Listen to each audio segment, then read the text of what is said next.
as a woman, you're so used to going into sessions and a dude is engineering it, and to just be in this like powerful room of all women in this space that's so typically reserved for men was just really awesome. What's up? I'm Chelsea Cutler, and this is Billboard News.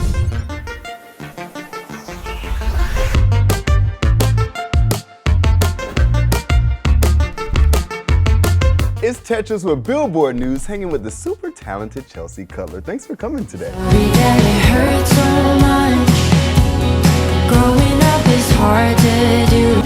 'Cause I love you down to your bones. Just stay angry, stay anything you want if you stay here with me. You're a busy girl, so we got to talk about things. You are on tour. You've played these iconic venues, Radio City Music Hall, and then you were just here in LA playing the Palladium. So how was that? Amazing. Yeah, this whole thing has been insane. I think that it's impossible to process something like playing Radio City. I don't even know where to start. I still haven't. I feel like in a year I'm gonna look back at this tour and just be like, what the heck happened? What do you need to make sure your tour is smooth and you're in a great place? That's such a good question. So I feel like so much of tour, this is not the answer that probably most people want, but a lot of tour is being able to reduce your self-care standards. Really? I think so. It's like bring the self-care down a notch. Okay, you're not gonna eat the normal things that you're used to eating in your daily life. You're not gonna sleep the same hours.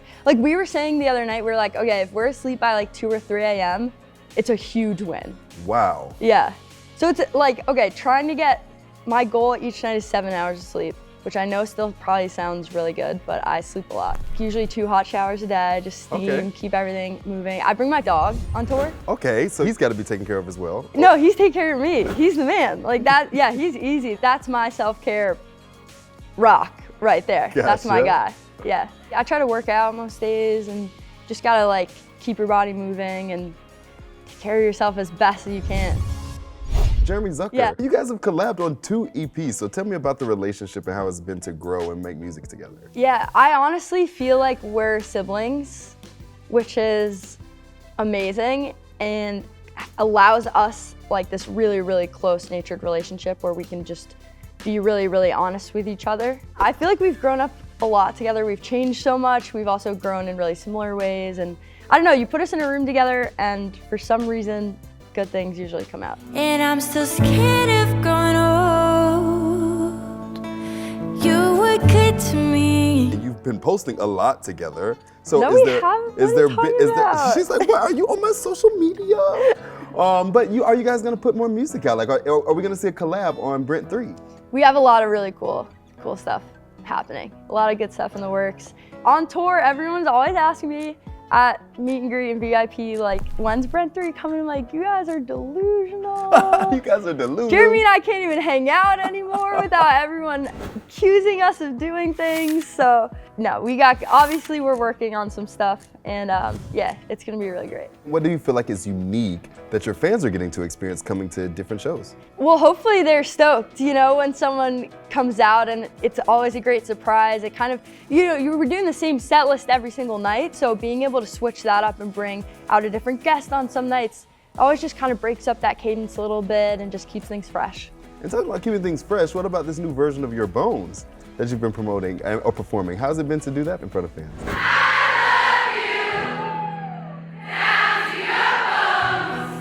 Honestly, amazing. I love playing Your Bones acoustic. I felt like, I don't know, like even when we put the song out, we went and surprised like a lovely couple at their wedding and performed I it. was gonna talk to you. Oh, I'm about sorry, I that, jumped the but let's gun. jump in it. Like, but yeah, like performing it for them, like how did that even come about? So Jessie, the wife, very lovely, she slid in my DMs and First of all, the courage. I mean, can you imagine like, oh, you know what, I'm just gonna DM a pop star. A lot of people are in the DMs. Like I feel like social media has kind of erased this barrier of communication between artists and fans, which I think is pretty sick. That is cool. Right, because we're all just humans, so like we should be able to communicate if it's respectful and cool, you know? But yeah, so she just DM'd me and we saw it and we were like, oh, the wedding's in New Jersey. I live in New York City, so we're like, this is This is we can make this possible. happen. So she DM'd me like literally 12 times, which we already laughed about. So I think she'd be cool with me sharing that. And like to the morning of her wedding, being like Stop. like begging to make this happen. And the Isn't whole it just like copy and paste, or was she like no, like different messages DMs. every time? Oh my Yeah. God, I love this. Yeah, it was amazing. And like I so badly wanted to hit her back and be like, all right, I'll see you later. But obviously couldn't because it was a surprise.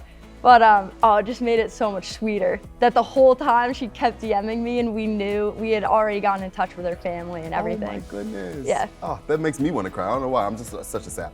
But also, like, tell me about the song becoming kind of this LGBTQ anthem. And did you see that coming and how much people resonate with the story?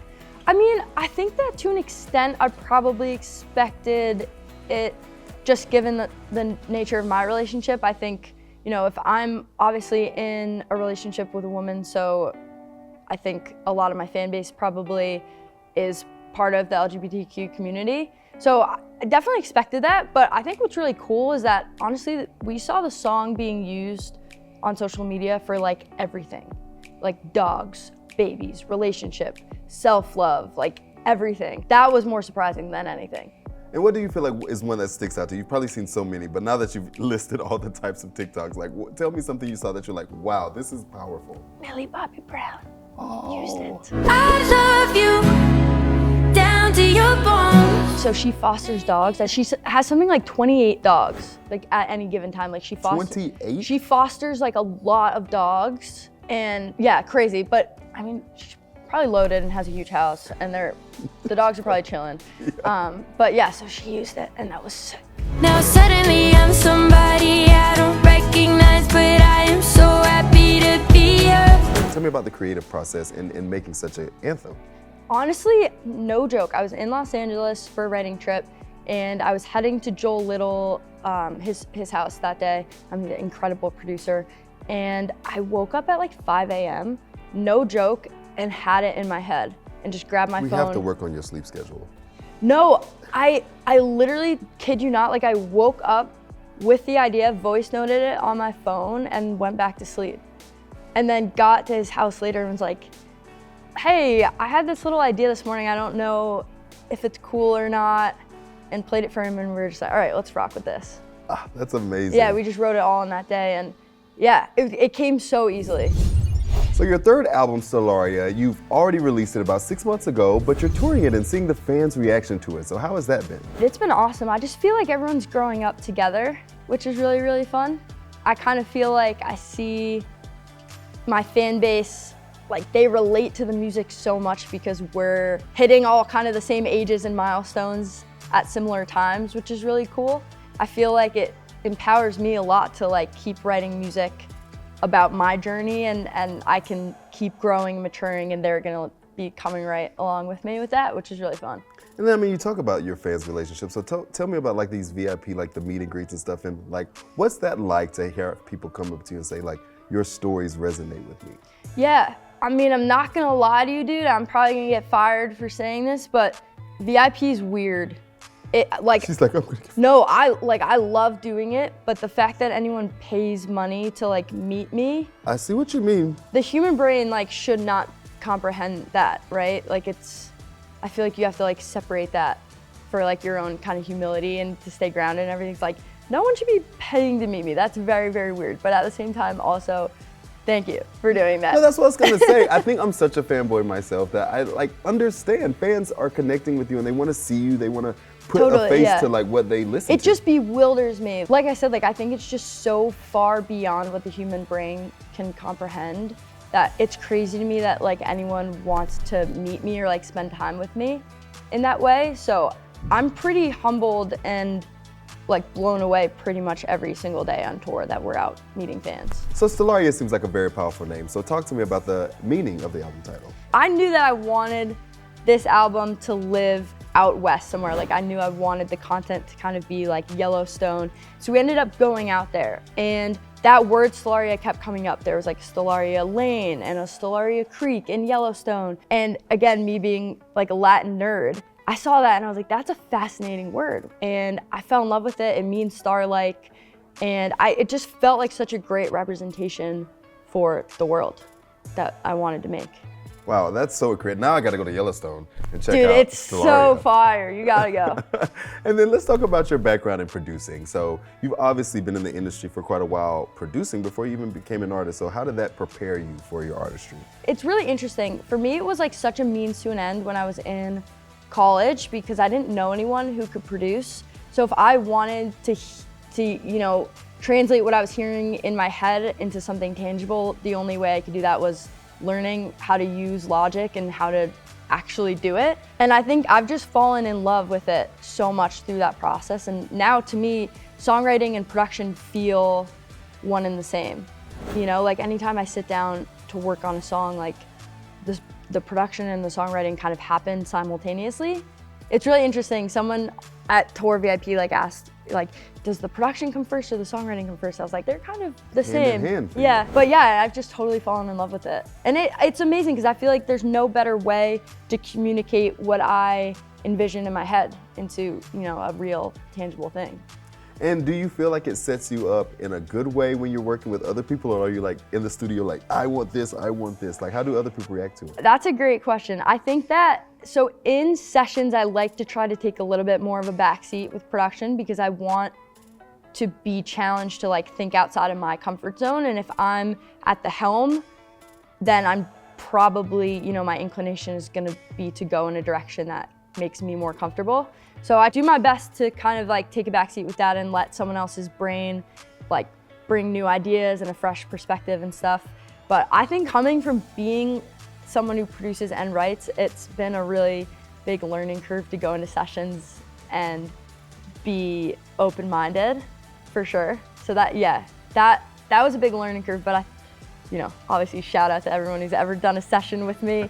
I hope that I've gotten a lot better at it. I like to think I'm fairly collaborative. And then we just had our Women in Music event, which is all about celebrating women that work behind the scenes. So what would you say to encourage women to get into production and kind of that side of the music industry? I think visibility is so important.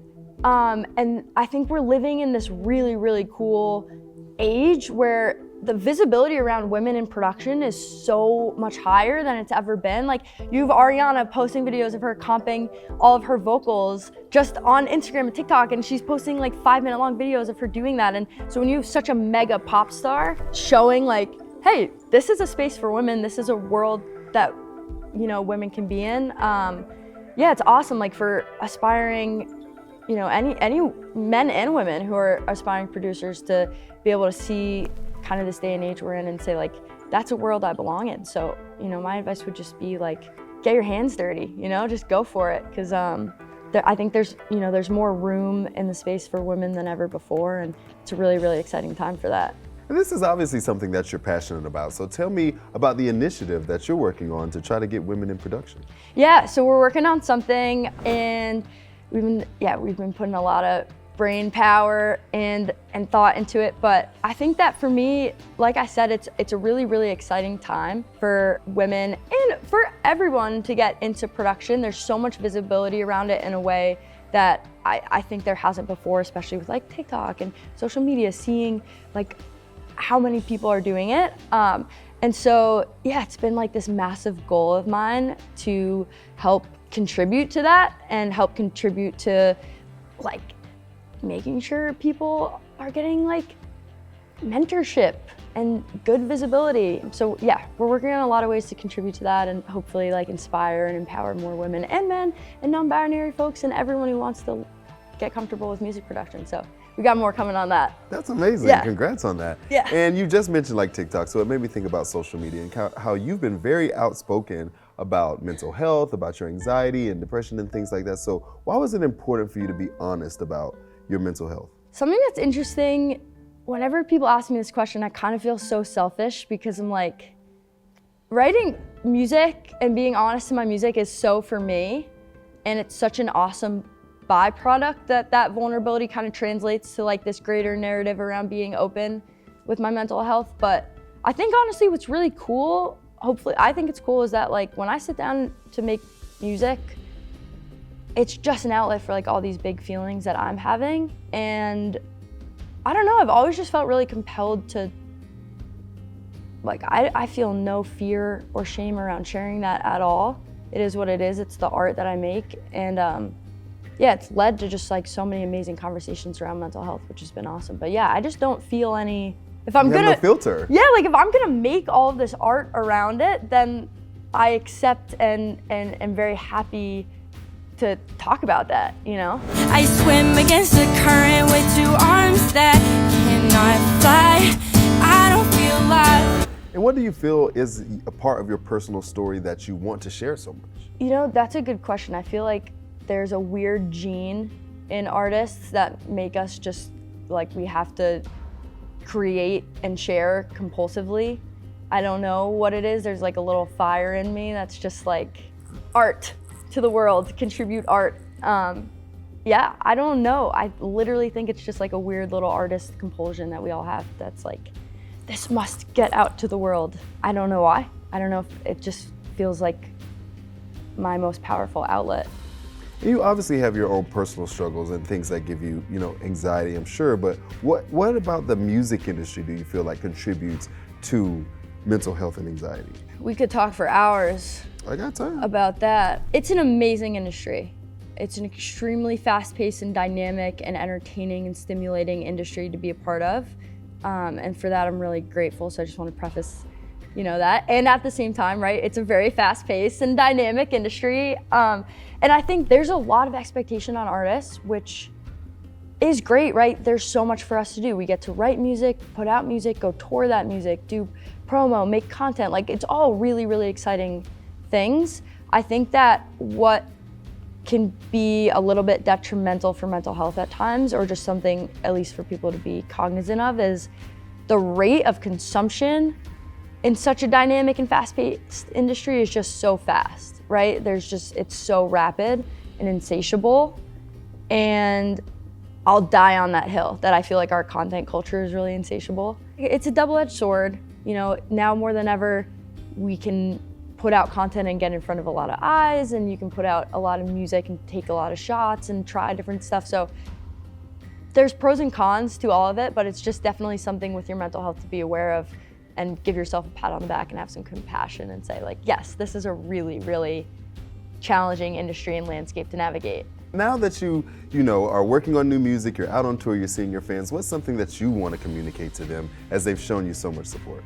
I think gratitude. I've only been like really doing this full time for 6 years, but I've spent a lot of that time so competitive. And like you sell out one night at Radio City and you're like, oh, but I wish I was doing two, and it's just that I think, again, like this content culture that's so insatiable. It's like you're just seeing what everyone else is doing all the time.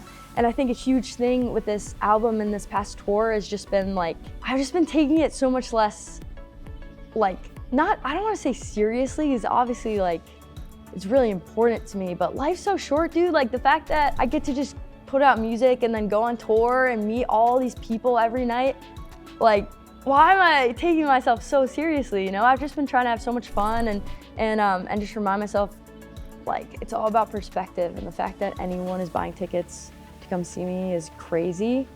And yeah, I don't know, I really hope that gratitude comes through for sure, because I'm like filled with it every day.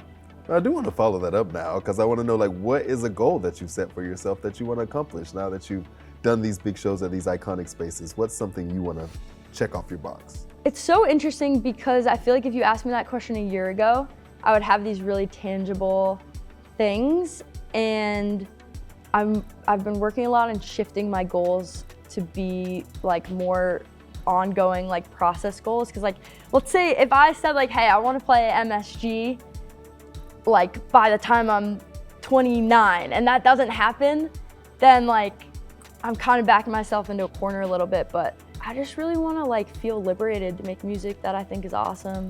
Waking up every single day with gratitude that this is my life and this is my job. That's a big goal for me, like just keep that perspective and really nurture that perspective, because I think that's more important than how many tickets you can sell or how many streams you get. But if we're talking tangible goals, I would really like to play Red Rocks next year at some point. Come on, that's gorgeous. Yeah, and I would also at some point in my life, I'd really, really like to sell out Forest Hills in New York. That's like my dream, like, venue to play. Good goals. And I feel like Yeah. you've talked a lot about your girlfriend and your family. How is their support to have through this whole process? They're the best. Yeah, they're awesome. My mom got a hip replacement like a week before the Radio City show. She was out there with a little cane. Stop. Like, yeah. We didn't know if she was gonna be able to come because she literally got the surgery like a week before Radio City. She was just out there hobbling around in her cane. So yeah, my parents are, they're so devoted and so supportive, and my girlfriend she's my rock. All my friends are amazing. I had friends flying all over the country to catch shows and just come hang with me for even a couple hours, So yeah, I have the best kind of circle and team around me. Thanks for the honest conversation. Really Of appreciate course. it. Yeah. Is now when we tell them I pay for Billboard Pro? Yes, she has Billboard Pro. You I should do. subscribe too. I do have it. Awesome. Thank you so much for having me. It's really, really fun. Of course.